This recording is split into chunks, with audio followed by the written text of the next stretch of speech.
This is the Inclusivity EQ podcast with Saul Gomez, the show that takes you around the world to share interviews with some of the most successful and relevant people on the planet. Hear their stories and get the most important business lessons they've learned on their road to success, and get exclusive access on how to implement their success into your life and business. The Inclusivity EQ podcast is brought to you by the Strategic Advisor Board and your host, Saul Gomez. Good morning and welcome to the Inclusivity EQ podcast. Today we have a very special guest. He is a former Navy chief. And if you don't know anything about Navy chiefs, we are the best in the world when it comes to senior enlisted leadership. Another topic we'll get into another time. But today I want to introduce you to a 21-year United States Navy veteran. He holds a master's in public administration and was also a Navy master facilitator for the Navy Leadership and Ethics Command. He currently works for the Air Force, and I will let him kind of talk through that a little bit. He's a very accomplished individual, and I have the pleasure of talking to him today. Before we get into some of your background and your why, John, tell us a little bit about yourself, the Air Force, if you don't mind. Yeah, hey, everybody. So I was a 21-year Navy chief, Navy Pride, and I worked at Naval Leadership Ethics Command, and that place really set me up for this Air Force job. I was hired as the Chief of Diversity and Inclusion, and that is at an intelligence wing. And so every day I drive the 35 minutes there and the hour and a half back from Chesapeake to Hampton, HRBT, here we go. And so with that job, it's landed me with a whole different group of people, a whole different set of ideas and perspectives, and it's been really kind of a blessing in disguise. I was very nervous going into, a different branch of service. Air Force is totally foreign to me. And then Air Force Intel, coming from an ABF, it was way, way different. So, yeah. Awesome. So if you can, I know there's some sensitivity with it being an intelligence wing, but a little bit of what you do there specifically, like what is your role now? Yeah. So one of the things that I do now is I've always kind of been a workforce developer, titles can change and things change, but overall, I see my role as a workforce development person, and that includes DI stuff. That includes building perspective understanding, self-awareness. One of the things that I'm struggling with, and hopefully you and I can talk about this, is creating a sense of belonging. It's much different than the Navy. It's much different than the Chief's Mess, and it's a nut that I have not been able to crack yet. But so part of that is actually a majority of that is what I do. I host workshops and I have conversations and I have candid conversations with leadership. In addition to that, I also perform a slight function of the overarching view of diversity and inclusion as far as what it looks like from adversarial countries. And so what it looks like for us is a lot of culture war things.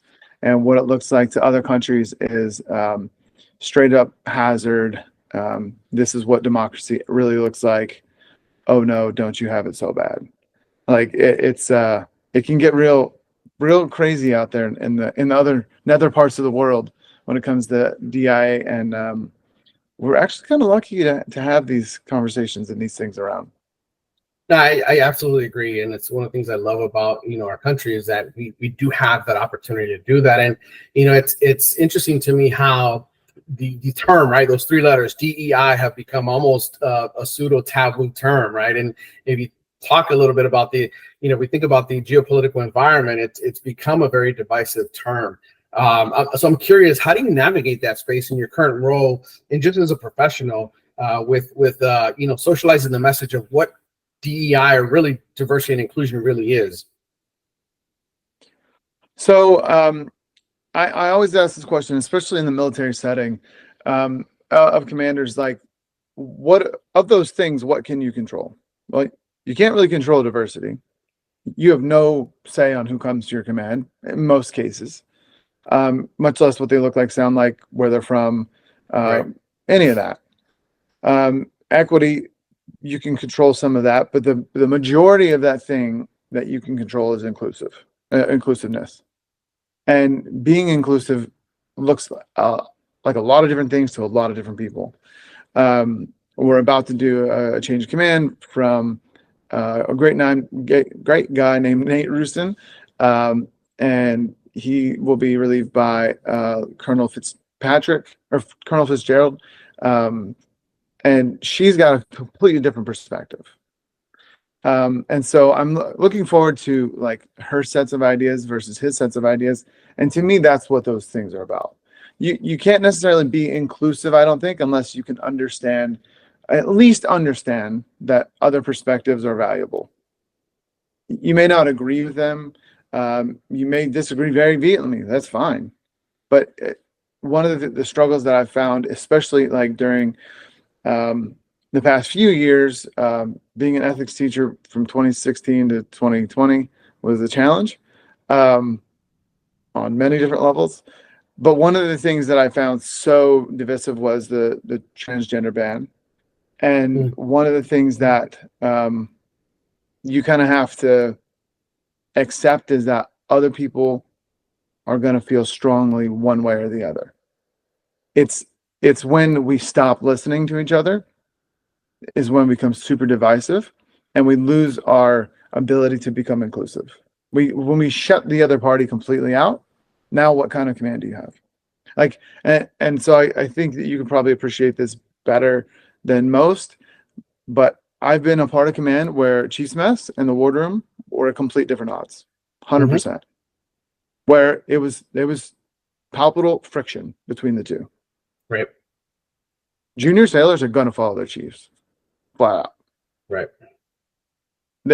Like the division officer who's been there for 3 months, who went to Georgia Tech and got a bachelor's in mechanical engineering and is a pilot, like they have nothing in common practically with your junior ABF who came from Kentucky with a high school degree or a high school diploma. Right. Those are the real danger areas that I've seen it at certain commands. Thank God I've only been part of one of those. And it was a really hellish 6 months, 7 months, or whatever it was. But to me, like that's the thing that I function the most at right now, is trying to figure out ways to build inclusiveness, perspective understanding, being self-aware. And then the other bit that I've been on is doing Marston's disc. So like, there are 87,000 different versions of disc. There's real colors, true colors, like, so not the personality test. Everybody confuses it. It's not a personality test. It's a behavioral test, behavioral analysis. That's the new kick I've been on. It's something I've done in the past. What I found so far is that when you have an awareness of your behavioral tendencies, when certain people are speaking or you're speaking to certain people, and you can see it, like as a facilitator, you can see those minimal changes, like that feels like a win. And then, you kind of finally understand, all right, well, when I go talk to Jack, I need to have those soft skills and make sure that my point is driven with a soft landing. Right. Now, when I go talk to Jonathan, he's going to push back. I'm the leader on this whole thing. I need to be a little more forceful and a little bit more direct in my instructions to make sure that we land this, achieve this task. So that's where I am with the Air Force. One of the challenges, and I'm so sorry for talking so much. No, it's fine. So at NLEC, right? So the Navy was late to the game when it came to leadership building. So I don't know if you remember. I remember very vividly doing PO and Doc, which was 2 days of PowerPoints and someone just lecturing you, and I didn't learn a damn thing. Just to be honest with you, I didn't learn anything. And Petty Officer Induct is new leaders, right? New indoctrination for new leaders to learn leadership skills, management skills, time management, engaging with your people that you're going to be leading type of stuff, right? Right. Yeah. Or just PowerPoint in which you try to stay awake. Yes. When the Navy shifted to naval leadership, but not the command. So we were center first out of Newport, Rhode Island. Then we became our own command. So this is where I had an option: 3, 4, 5 days. right? Junior sailors, chiefs. I helped write a lot of the chiefs curriculum, which was great. But now I have to do this in like hour and a half increments. I don't have these people for days. Right. So now I've really had to tailor this curriculum down to like making the points. And also one of my larger aspects when it comes to these things, so I help ACC, Air Combat Command, the big boss lady of workforce development, DEI. She came from commerce, and I don't know what her facilitation background is, but it's fine. It's not my level. It's not my style. But trying to get folks to understand and also buy in, and by buying in to you, they buy into whatever you're selling. So when you lose credibility, and like there's nothing worse than watching this happen to somebody else real time. When you lose credibility, you lose all leverage. Like it can happen in a flash. And for me, it's in a building with a bunch of people that I'm going to see for years and years and years. So I have got to kind of be on top of my game all the time. And this is why, like we teach in the Navy, don't shoot from the hip. If I don't know an answer, I'm going to find it. But I for sure don't just shoot from the hip when it comes to certain things. Sure. And so, it's a space that has changed, that has evolved drastically since, like George Floyd and the aftermath of that. And I think that we're in a unique position in which we can have these conversations, and we can kind of give ourselves the break that we all kind of deserve. Mm-hmm. We're learning our way through this. Mistakes are going to be made. Things are going to be said that aren't probably always PC, and sometimes they don't necessarily need to be PC. Sometimes, that if you ever read Radical Candor, it's a great book, but Radical Candor is super important when you're having these tough conversations. Right. And so, that's what I've always told the commanders when they come in, like, I just need to be able to be radical and candor with you. Like if something's happening and I see it and we're not on the same page, I'm going to call you out. Like, that's what you hired me to do. And vice versa. If you see something, if I'm ineffective, if you don't like whatever, call me out. That's okay. Like, I can take it. Feedback is super important. Right. Like, if I suck at my job and I don't know I suck at my job, there's a problem. I'm going to lose the job. Yeah. It's, you've touched on a lot of things, right? You talked about perspective taking. You talked about self-awareness. You talked about, being able to be frank and upfront with people. And, the whole time you're talking, I'm thinking about all these different, scenarios, and I can certainly envision what you talked about, even when you talk about the PO Indoc course, right? Where it was just a bunch of PowerPoints and really you don't learn anything. You just kind of get out of work for a couple of days. At least that's what it was for me as a junior sailor. Over the years, as I've grown as a leader, I realized that, perspective taking, to your point, is highly important. And it's important, I think, also, especially for leaders and managers, to meet people where they're at. I remember I was at an Echelon 2 command with the Navy doing equal opportunity. And my civilian counterpart was an older woman, sweet woman. And I didn't know that for the first 6 months, she couldn't stand me. I came from a very operational environment, very austere, very to the point, right? Bottom line up front. And she was, you talk about colors, right? She was a blue person. And so she wants to talk about the birds and the flowers and her tomatoes and her grandchildren. And I'm just like, hey, ma'am, I need this, this, and the other. Thanks. Execute, right? And so it wasn't until I realized that it was hard for me to get things done through her until I realized that I needed to approach her a different way. When I started being interested in her tomatoes, in her grandchildren, in her bird feeder, and we'd have a 20-minute conversation, that 20-minute investment turned into her bending over backwards for me. I had asked her for something, and by the time I got back to my desk, it was done. It was just above and beyond. And I realized that I need to come out of my shell, right? Leadership and management and just engagement with your peers isn't one-dimensional. It's how do you meet people where they're at? But in order for me to get there, I had to do that self-reflection and become self-aware. Where am I coming from? Why am I coming from there? And what made me successful to that point as a chief, right? I'm a chief and I'm going to be a chief.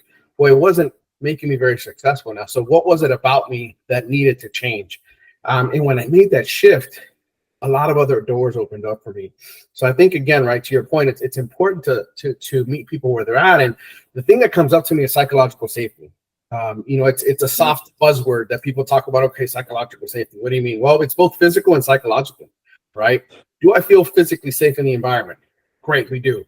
Now let's talk about psychological safety. Can I challenge you? Can I challenge the status quo? Is there the opportunity for me to be curious?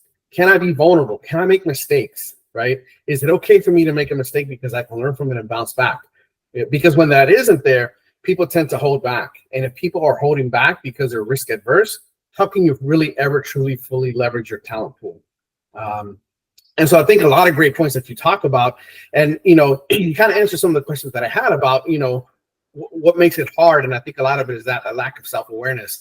I'm curious to know, for you as a professional in your capacity, when we talk about inclusion, what does inclusion mean to you? What does it look like? What does it sound like? And most importantly, what does it feel like in a work environment?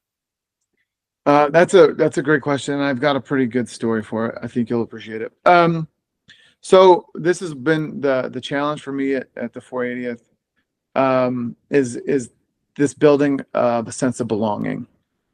So when you have that sense of belonging, you typically, inclusion comes first, and then this sense of belonging. I'm a part of a team. I'm a part of a division, a squadron. Like, pick your organization, and there you go. So with this difficulty that I'm having, I didn't find it in the Navy. I didn't find it as difficult to build these things. Mm-hmm. I'm an ABF. We are very rate proud. ABs and wannabes, just saying. So we're really rate proud. And I don't know if you recall this. I got a couple of good examples. In 2014, 2015, the Secretary of the Navy tried to take our rates away. Yep. I don't remember this. Right? And so I was just called CPO on my, matter of fact, it's in my shadow box somewhere. It just says CPO John Quillin. And that lasted what, like 60 days? Like, yeah. we were not having it. We were not having it. Like, we are so rate proud.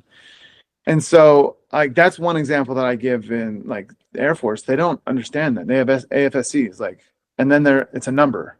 Right. And I'm like, cool, I don't know what that means, but you seem proud to be there, and they're not. Like, they're just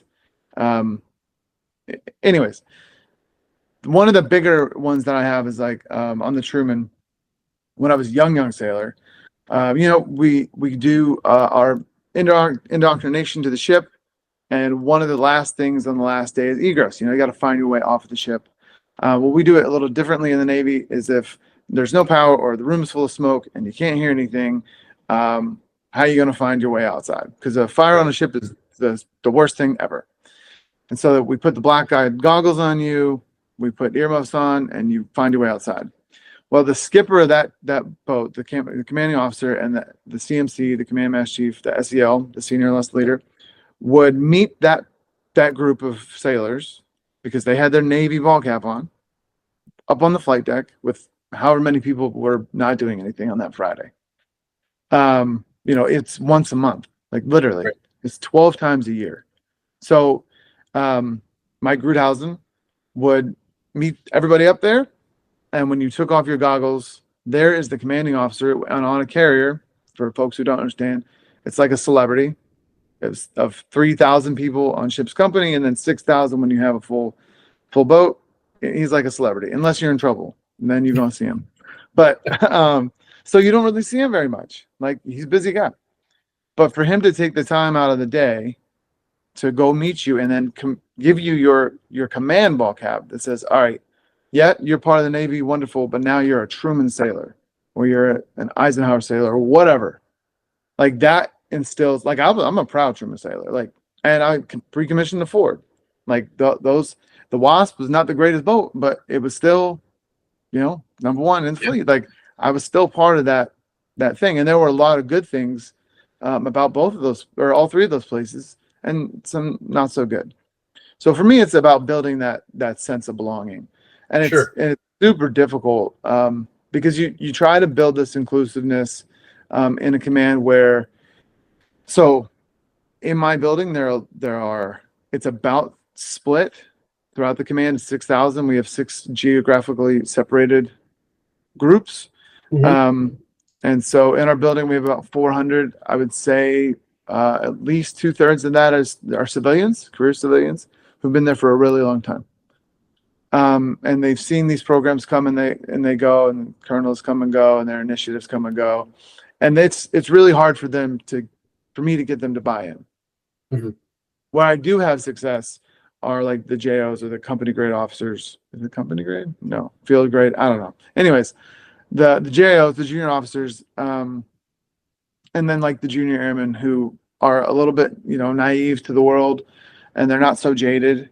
And they do get this bit of buy-in where, all right, if I just take a step back and try to understand what this person is saying, or where they're coming from, or why we made X decision, well, maybe that'll make me a better airman. And the next time it rolls around in my life, maybe not 10 years from now, like the Truman was 20 years ago.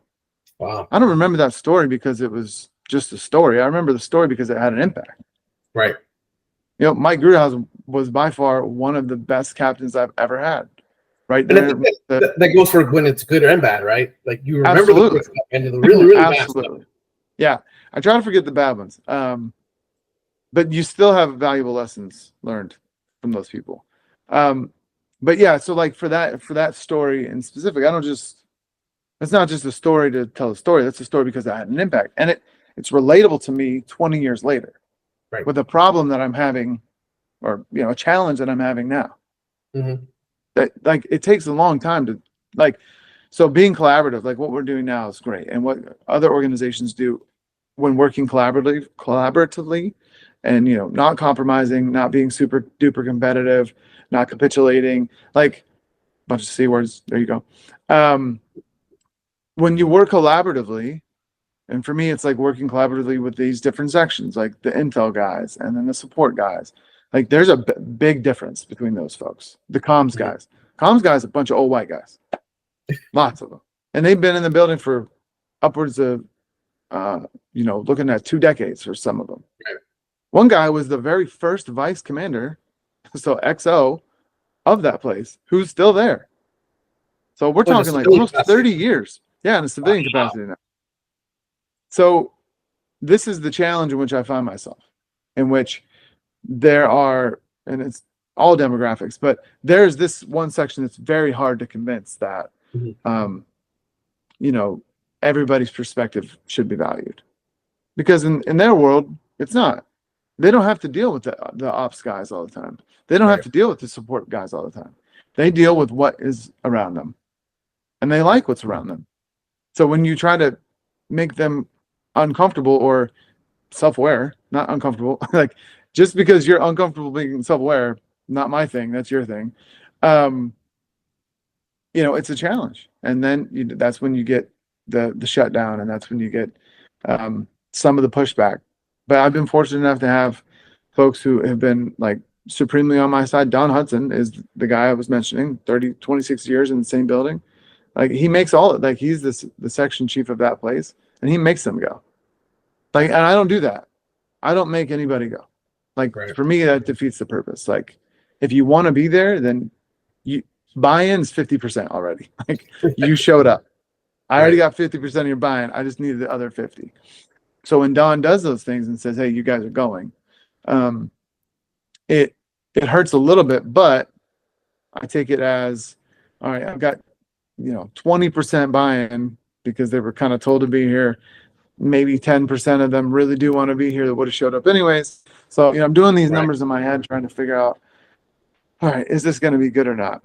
And so I think that I've done the best I can to create this inclusive environment. It's just a different nut to crack. It is. It absolutely is. It sounds like it. And I'm just a little bit chuckling inside a little bit about, that whole dynamic, because, a lot of that, I think, from an industrial psychology perspective, what is it that makes people uncomfortable with getting outside of their comfort zone, right? Well, I think it's human nature. We like, Yep. we're creatures of habit. We like being comfortable. We like having our little box. And when that gets jarred, it can be daunting, right? But from an operational standpoint, and I think it sounds like, it's somewhat siloed. So it's hard for the comms guys to understand that perspective, where in operations, change is the only consistency. So you have to be continuously adaptable. But it's only when you do that you grow, right? If you think about bodybuilding, what are you doing? You're tearing down your muscle fibers at a very molecular level. And what happens? Your body recovers, and it makes it more dense, it makes it more stringent, it makes it more resilient, and you grow muscle, you grow conditioning, and you become a stronger person. I think in that same way, a lot of times it's I go back to psychological safety and meeting people where they're at.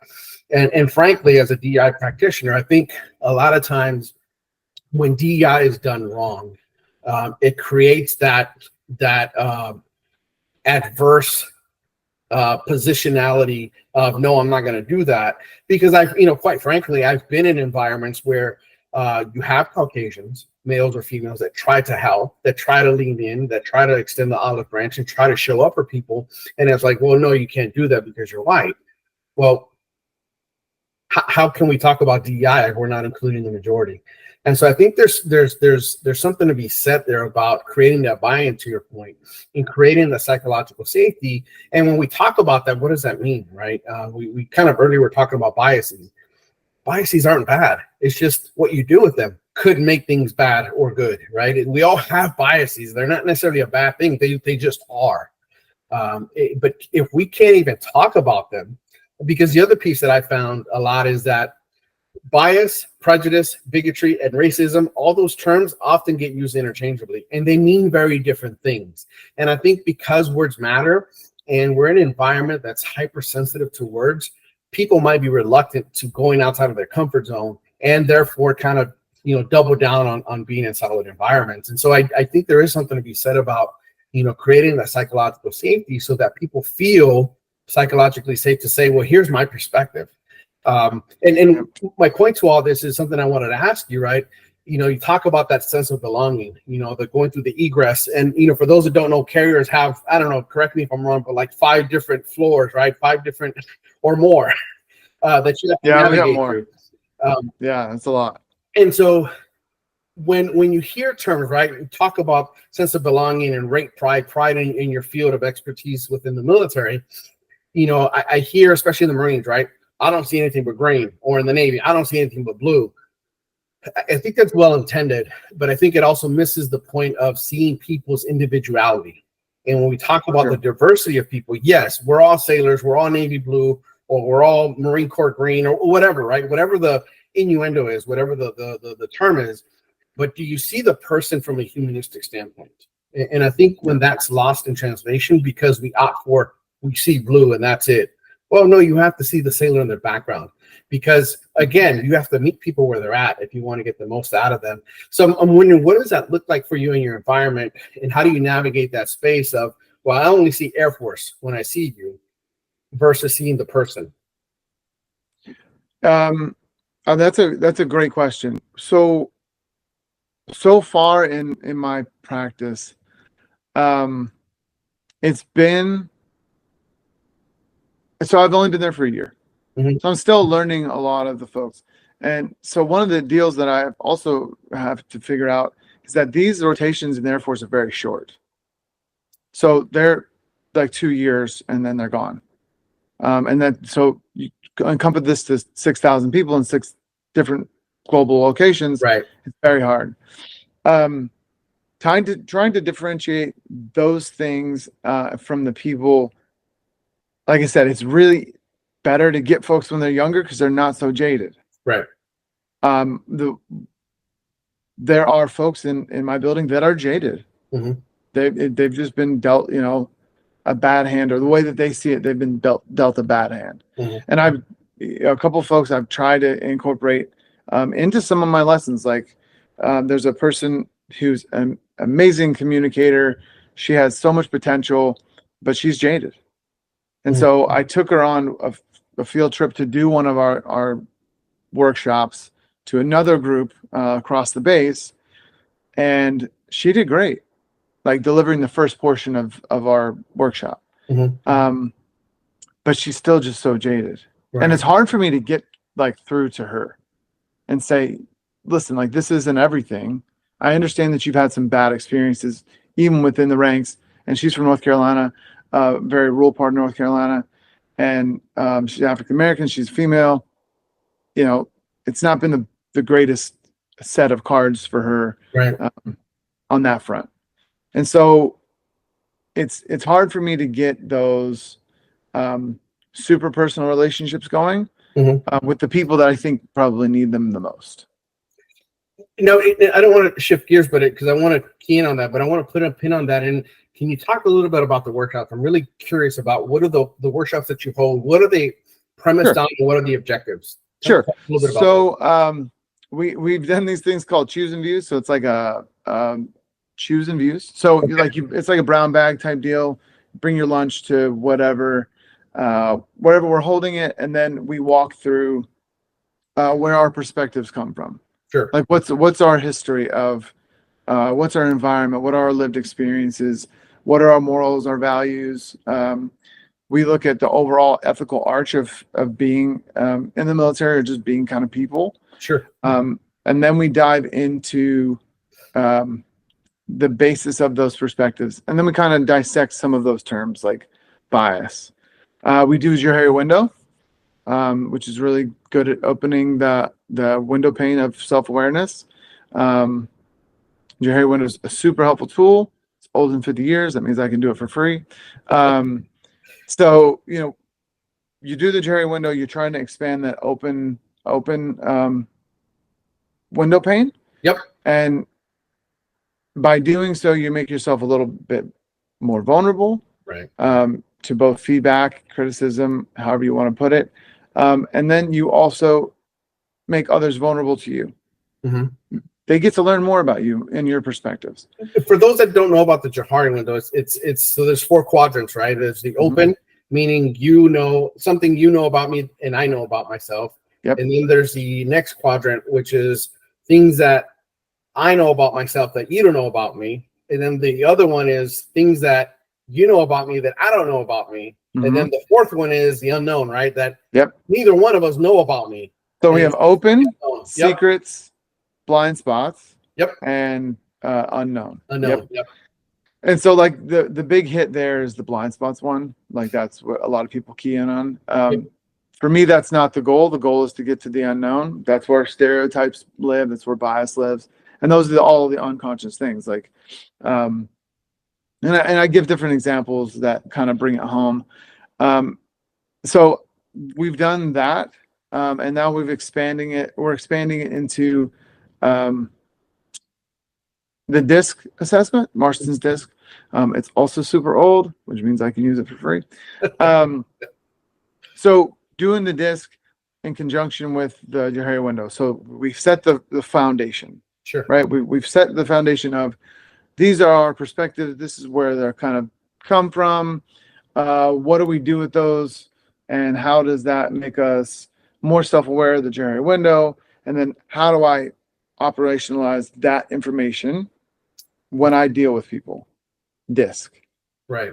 How do I get the most out of folks? Like your example. How do I get the most out of folks who otherwise I wouldn't get most out of because I just approached them wrong, right? Or I wasn't on the same wavelength that they were.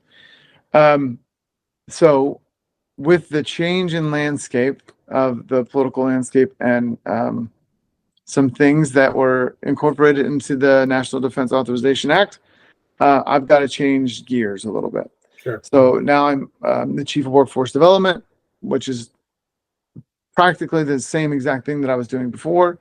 I can't spend more than 49% of my time on DI related issues. Not that I really did that before anyways, but okay, you win. Right. Yeah, you won. So right now I'm shifting into a different mode of trust building. We're going to start figuring out ways that subordinates can trust their leaders and leaders can trust their subordinates. In addition to that, what does that trust look like from beginning? So junior sailor, new sailor, to let's say Navy chief, whatever, commander, like you pick it. What's that legacy look like? And so that's what I'm kind of focused on right now. And then, like I mentioned before, the big hard nut that I've got to figure out how to crack is this belonging, how to build this sense of belonging within this unique type wing, because they don't have things that we had in the Navy. But I'll share something with you, right? And it's a very personal story for me that talks about that, and kind of getting back to your point about your peer that was a bit jaded. You talk a lot of people use the example of white and black, and the black person walking down the street and the white woman clinching her purse or walking the other way, and I think often there's a lot more similarities than there are differences. Historical backgrounds set aside for a second, and I would always tell people, I was that white woman, but on the other side, right? So growing up in South Central LA, my foster parents were black. And so I kind of shifted back and forth between African and American neighborhoods and Mexican neighborhoods, right? Both gang riddled and the whole nine. And when I would see, my mom sent me to the Valley to get a better education. It wasn't any better, but Orange County, yeah. So I would see white people and I would walk the other way, or I would avoid them, because it wasn't that I was afraid of them. I was afraid of something happening and me being the usual suspect. So I would try to avoid, in the same way that, that white woman would avoid that minority. And so fast forward, about a decade later in the military, I realized that it's a bias that I have. It's an unconscious bias. And I allowed that to keep me from having, it cost me meaningful relationships that I otherwise probably would have had with people. And that opened up my lens from an operational standpoint, right? Where am I missing opportunities to capitalize on the talent pool that I have because of my own biases? And I think that goes back to, what you're talking about, introspection and knowing yourself and what are the unknowns. It was like an epiphany for me, because now I still have that bias, but now that I know and I'm aware of it, I can mitigate it. So I make it a point to not only get to know white people, but just people from different backgrounds that I otherwise probably would be hesitant to, because my comfort zone is with minorities, and certain type of minorities within that demographic. Right. So to the point of your peer being jaded, I think it's tough. It's always tough. And I think meeting people where they're at is the key. And then finding out what does right look like. How do you shift that conditioning? Because we can always be reconditioned. But I think part of it is, you have to have that buy-in, that there is an opportunity. And I think I go back to psychological safety. It's making people feel psychologically safe to express themselves without feeling like they're going to be retaliated against or reprised against, that they can make mistakes and bounce back. Because otherwise, people are going to be risk adverse and they're going to walk across the street or clench their purse, just so they don't become the target. Yep. No, I agree. And it's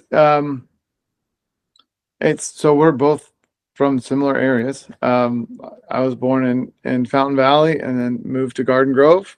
That's where I went home to. And up and down Southern California. So, what up, bro? No, but so I think that was, to me, that one of my greatest secret weapons, because I grew up in a place, and you can vouch, where it's such a salable of differences. Right. Garden Grove, super heavy Vietnamese. Yep. Right. Koreatown, right across the street from USC, right? One of the most prestigious, research universities in the world, right? And what's on the other side of SC? South Central Los Angeles. Right, exactly. So in just those few square blocks, you have every type of background, race, color, creed. It's such a place where you can learn a whole lot. Yep. And sometimes those lessons are tough, but I think that's what made me more valuable to the Navy and being an ABF, in which we don't get the creme de la creme of we're not nukes. Right. we're not these super duper technically sound intelligent, like off the charts people, but we were very diverse. And you'll get the guy from Los Angeles, and you'll get the guy from Paducah, Kentucky, and Iowa, and they're all different perspectives. And one of the things that I always used to like putting Chiefs through the season, it's a exercise in humility. I get it. Everybody gets it by the third day. But my thing was like, I'm always looking for, or not always looking for it, and that's grandiose to say, but I do try to find the quietest voice in the room. Because those folks, most of the time, got some good ideas. Yeah. They're just afraid. Yep. They're just timid, and they're afraid that they may be wrong. And so, and there are different ways to do that. We don't, shotgunning people in the Navy, but I don't do that. Right. So that may be something on the back end that I would do. Right. It looked like you had an idea. If you didn't, that's fine. But if you did, I'd be more than happy. I would be so thrilled if you would share that. And to me, that's perspective building. And if I can get a few folks in this one building, to do these things on a regular basis, then we start to catch fire. And the inclusivity of the command, the sections, and the way that the machine operates, I think could be better. And that's our strategy.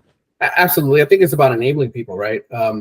You talk about, when we talk about equal opportunity, and here's my plug on equality versus equity, right? There are two very different things. Just because I give everybody bootstraps to pull themselves up from their bootstraps, that's equality. Some people don't have boots. So what are they going to do with those bootstraps if they don't even have any boots to begin with, right? Or if you give them boots, do they know how to wear them? Yeah. I've had to, have my own humble share of humble pie, right? Because as a minority coming from where I came from and being where I'm at, yeah, you should be able to do it. Well, I sometimes lose perspective of maybe they don't know how to use those tools. I give my kids tools so that they don't have to have the same challenges that I did. But do they know how to use those tools? And two, do they have the perspective of not having them? And then what does it mean to not have them, to go without? They just don't have that perspective. So how do I meet them where they're at so that I can create, to your point, that buy-in so that you can use these tools and then teach them how to use the tools? And I think that's where the equity comes in, is giving people what they need to be successful. And it's not about, I'm going to take from John and give to Saul. It's, hey, John doesn't need, if you think about the equity versus equality cartoon, right, where they have different boxes to see over the fence to watch the baseball game. Right. If John is 6'4" and Saul is 5'5", John doesn't need a box. But if you give John and Saul a box to see the baseball game, it doesn't matter to John because John's going to see the baseball game regardless. But if John needs glasses and doesn't have them, great, he can see over the fence. Saul with one box isn't going to see over the fence. He needs two boxes. So give Saul the second box and give John some glasses. Yeah. Right. That's equity. And I think sometimes it's being able to identify that. And I think you're talking about is getting their buy-in, is meeting people where they're at, is providing them what they need so that they can be successful and use the tools available so that we can all elevate together. Right. But I think that's easier said than done, right? When you talk about an environment that's so sometimes geopolitically, riddled, and then what people should have, because by God, we're in the military, you have the tools and resources, go figure it out. Some people don't have the acumen or the capacity to know how to figure it out. Right. So how do we get them to that point? And I think that's where your perspective taking comes into play. And I think this premise or this idea that folks in the military are being emasculated because they're learning about DEI is ridiculous. I think it's just a talking point for somebody to fundraise. We are the most lethal fighting force in the world. If anything that the world is seeing right now, some of our adversaries are being sorely exposed. And there are things in which we just do better than other people. Fighting a war is one of them. Right. We've been doing it for a long time. Right. me understanding how Joe, the white guy from Paducah, Kentucky, may think about what happened to George Floyd may help a conversation so that Joe can understand why Timmy, the black guy from Georgia, is so moved by this situation. Right. Like in that instance, and for that example, now what kind of belonging do we have? Right. Now what sense of brotherhood, sisterhood, whatever you want to call it? Like now what kind of buy-in do we have when, wow, Timmy from Paducah really cares about what Joe from Georgia says Right. or how he feels. And now he feels a little bit empowered to ask questions that he may not have asked before. Right. This is going to sound ridiculous. My best friend is a black guy from Georgia, John Henry Thomas Jr. And so this is where I'm fortunate enough to have John around, but it's also kind of a blind spot for me. It's like, so after George Floyd, and he's got grown kids, and his son is an amazing kid, but like my conversation with John was like, bro, I'm so sorry. Like I did this, which I mean, I don't hold any fault for what Derek Chauvin did. Mm-hmm. And then my next question to him was like, how do you have these conversations? And he's like, yo, all the time. Right. All the time. Right. And I'm like, bro, this is ridiculous. But why did I feel empowered to ask John? Because we've been through some stuff together. Right. We share different perspectives on a lot of different things. Mm-hmm. But we've been through some really bad times together. Right. And he's always been there, and I've always been there for him. Right. Do I feel less empowered to ask the guy that I just started working with, who I can see is visibly affected by this? Why don't I ask that person how they're doing? Right. Or whatever, like, I feel like one of the points you bring up is being open to operationalizing this inclusivity. Right. Is really important, because if you shy away from the opportunities that are presented, like Wayne Gretzky, you miss 100% of the shots you don't take. Right. It wasn't Michael Jordan, everybody. Relax. It was Wayne Gretzky. You can look it up. Anyways, so like, are we missing opportunities to forge new bonds in our workspaces with our colleagues, so on and so forth? You and I worked for the same city. We worked in different sections, but we worked for the same city. I will tell you that trying to create a sense of belonging in my spot was extremely difficult. Mm. The excuse or the line that I continually got was, we do good enough. Wow. And it made me so frustrated. Like that, this is definitely why I left. Right. Once I heard that excuse, I was like, this is not the place for me. It's night and day difference for me. I had a hard time leaving that project, the city, because in that environment that I was in, it was, how can we be better? Yeah. Right. And the director even told me, so they had a young person that went on maternal leave, and she is a firecracker, right? She holds no bar. She will tell you what's on her mind. And, and I had a similar conversation with him because he's very open to pushing, challenging the status quo. Very progressive department in the city. And, she came back and she pushed back on him on a couple of initiatives, and she then apologized. And her and I talked. She's like, yeah, I thought I was going to get in trouble. And, the director's position was, I missed this. We don't have enough of this. This young person is just, I think that's dumb. I think we should do this. Why are we doing that? Yes, we did it, but can we improve on it? And I think that kind of speaks to the culture within that department, right? They had the psychological safety. Why? Because the leadership modeled those behaviors.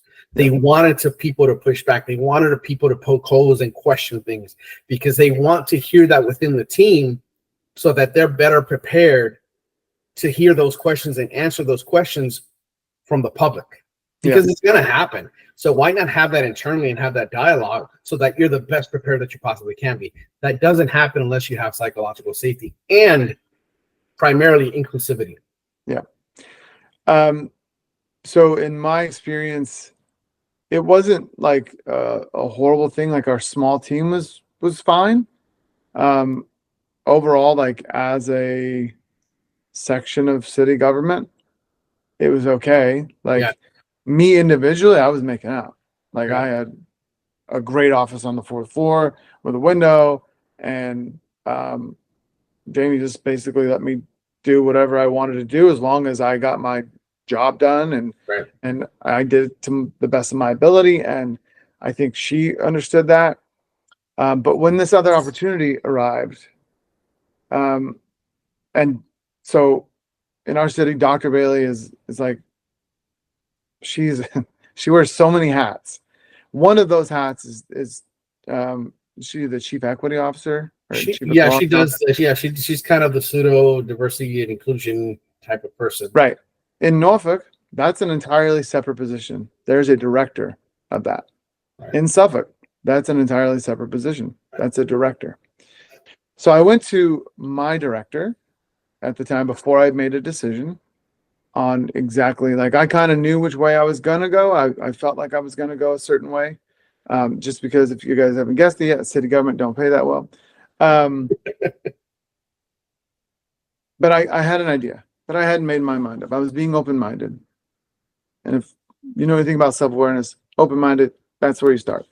So I was being open-minded. And I asked, and I understood that the budget had been done for that year. So I knew that there was no room to incorporate anything else.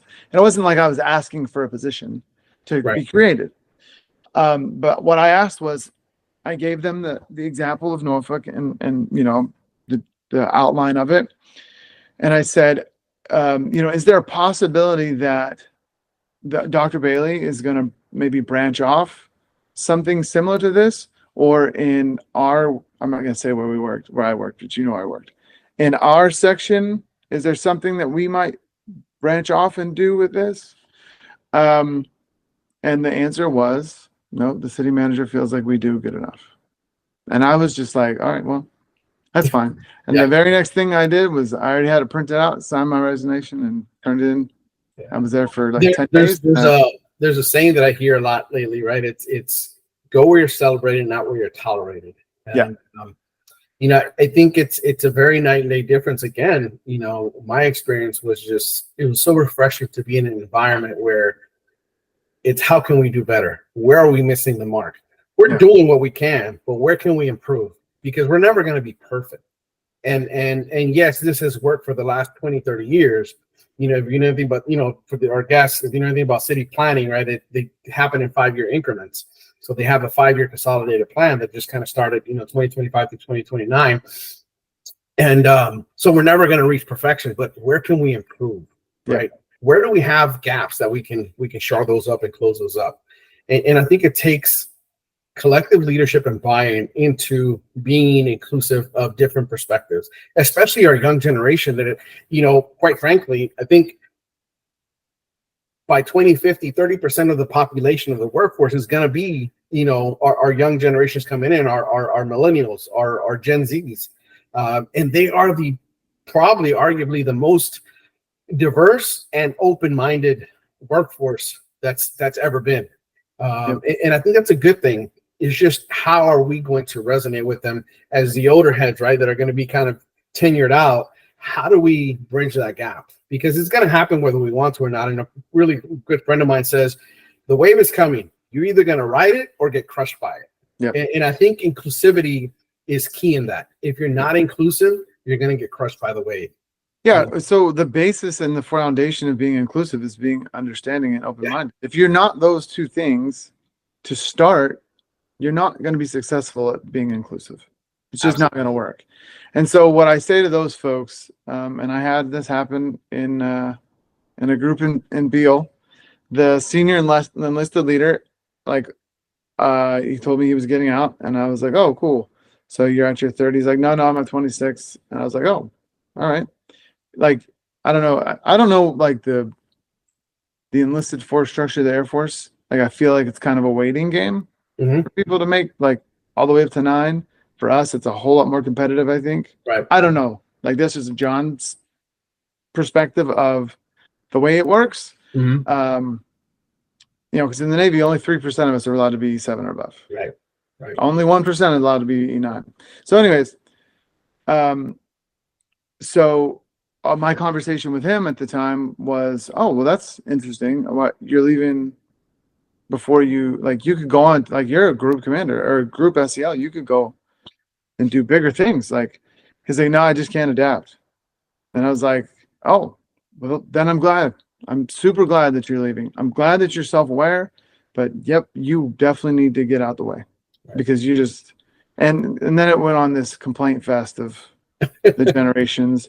And, the one thing that I tell people when they do this, and I do this in my classes too, like if you want to complain about the generation behind you, go find a mirror. Go complain to you. Right. Go complain to you. What are you doing to make it better? Right. Or absolutely. You set the example. Because we were that generation for the generation that was ahead of us. And I think that happens every generation. But I think we're presented with an opportunity. How do we bridge that gap? Yep. And a lot of people are just unwilling to embrace that. Right. And I think, a lot of times, even not even generationally, right? I would, in the Chiefs Mess, when we would do rankings, as you're aware of, in the Chiefs Mess, I'd hear other fellow Chiefs talking about their people, just down talking about them. And I'm like, are you not their leader? Yeah. Yep. What are you doing about it? Right. Yep. So if we're complaining about this young generation, who raised them? Yep. So I think you're absolutely right. We need to look in the mirror and what are we doing or what can we be doing better? Yeah. To bridge the gap. I was fortunate enough to be on like both ends of that. I had a guy named Kemi Frazier who would go to the mat for me when I wasn't around. Yeah. When I was around, I was the worst human being on the planet. But yeah, like to me, it's if you're going to complain about the way things are done by this next generation, generation, go find a mirror and complain to yourself. You either set the example, you set the standard, you allowed things to happen that wouldn't have happened, you shut people down. Like I find myself, especially with my kids, Landon's about to go to college in the summer, Jack's going to be a sophomore. And Mandy reminds me of this, my wife, Saul, they know each other, Dr. Amanda Quillin. I have to remind myself, like back in our day, the phrase, it was, why do I need to do that? Well, because I told you to. Right. It's different for kids these days. They want to know the context behind it.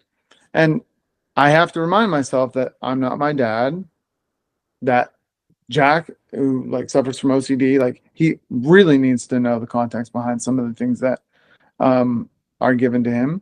And it's just more valuable because what kind of lessons are we providing when we just say, because I told you to? Right. Well, you're empowering people, right? Exactly. Like, I need you to get this done. I don't like, and this is how I was as chief, and I don't know if you agree or not. I did not care how it got done. Right. I was bro, you keep me out of trouble, you stay out of trouble. You get it done, I don't care how you get it done.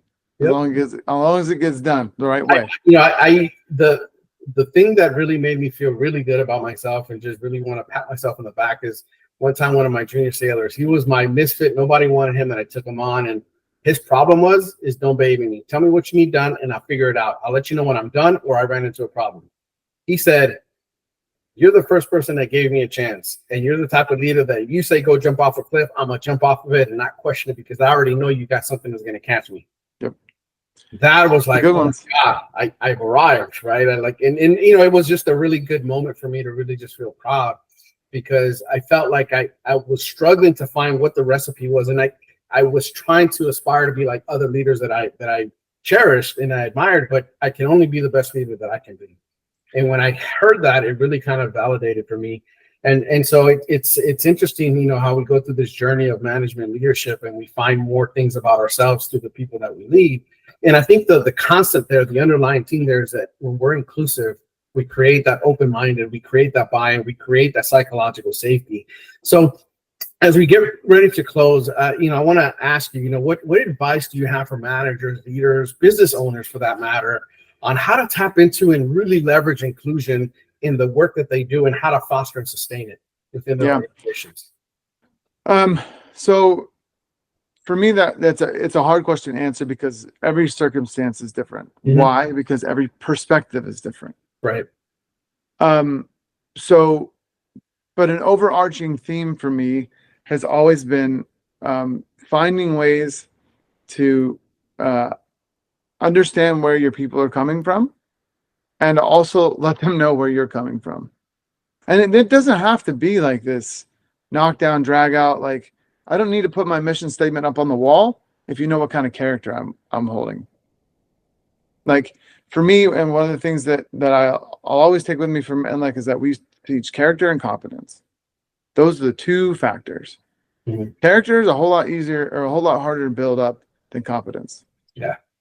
But if I'm working with a bunch of people with good character, that competence is going to come real easy. Yep. So for me, it's always about understanding where my blind spots are, being aware, and then just understanding that like people's life experiences can help you, even if they're bad. Like Mandy and I have been through some really bad things, and it's made us stronger, definitely in the long run. That's also one of the things that I think a piece of advice I would give any leader, or business owner, or anything. It's something that I talk to my kids about all the time. We are not short-term thinkers. We do not think in the 6-month window. Yeah, we try to live in the moment, but I want them to be 2, 5, 10 years down the road. What does this look like? Right. Landon's going to GMU, and he's in psychology now. That's what he wanted to start with. I really want him to go to law school. And for just a couple of different reasons. One, I've told him that I don't really care if you practice law a day in your life. I don't even care if you sit at the bar. But if you walk into a job interview and you have a JD and like say you want to be a teacher and he kind of liked teaching, that's great. You can go from GMU law school to go teach at some podunk law school in wherever, Alabama, the next week. Right. You have a JD, you're looking good. Right. Now, that's 10 years from now, right? That's a long way. Well, 7 years from now. But you've got to think long term. What does that look like 10 years from now? Mm-hmm. 10 years from now when you don't have any student debt. Right. What? Like, that's insane. Like, people That's very strategic thinking. Yeah, right. And so that's what I've kind of tried to instill in them. That's the example that Mandy and I think have set as far as education. Did I ever see myself going back to school and going to grad school? No. Did I want to set a better example for the kids? Yes. Are Mandy and I very competitive? That's also a thing. So she got her doctorate. Am I looking for a PhD? Maybe, maybe not. No, but so that's my big takeaway as far as inclusivity. Finding that thing that brings us all together. Mm-hmm. Could be a bunch of different things. Listening to your folks, even the ones that annoy you, they've got good things to contribute, I promise. And then what does embracing that person that, Saul, to your point, the lady that didn't like you, but you took that 5 minutes and invested in that person. Right. Like, how many times you walk through a hangar bay, and this is just for me, and I've seen a sailor that I know is kind of exuberant and fine, and they're not even part of my division. And every morning we say, hey. And then one week I found this person not behaving the same way. They're real down. They're real not so great. And I take the 2 minutes out of my day to say, hey, you're not really yourself. What's going on? Is everything okay? Like, I don't know how many times that's happened, and I don't know if it's had an effect on people. And like, bad things happen when sailors are in bad places. Right. And so I don't know if that's had an effect on them, but giving that, for your example and the hangar bay thing, giving that few minutes, you can get a lot out of people. Yeah. To include buy-in, and you can save lives. Like, literally, I know that some of the conversations I've had with sailors have impacted them lifelong. And so, and that goes down to, strategic thinking. I never planned on staying in the Navy forever. I knew that I needed to set myself up when I hit year 18. And so when I hit year 18, I was looking to year 22-ish. Right. And I knew that's when I was going to have to go back to sea duty, but this body was not going to allow that. And so that's the point in which I decided, no, I need to go back to school. I need to make myself more marketable. And then, I've done some different things. I've kind of padded the resume on all different fronts to help in different facets: military, civil service, private sector, all that good stuff. So think long term. Yeah, absolutely. Don't think about the next 6 months unless you absolutely have to. Because sometimes business owners are in that position where I've got to think 6 months from now. Cool, that's fine, absolutely. Don't forget about it. But what does it look like in a year, 5 years? Absolutely. So, what are you reading right now that you would recommend to people to read into? You mentioned a book earlier. I forget what it was, but what are you actually reading right now that you would recommend? There are so many. Atomic Habits is a good one that my brother put me on. That's a good one for life. A book that I had to do a whole thing on was Simon Sinek's Leaders Eat Last. There's a whole chapter at the end of one of the versions of that focuses on millennials. Here's what I'll say about Simon Sinek. Love the guy, good guy, but he takes a lot of people's stories and turns them into his own, which is kind of weird. Not stories that matches, but he takes perspectives that I think are kind of obvious and just puts them in a book and makes a ton of money.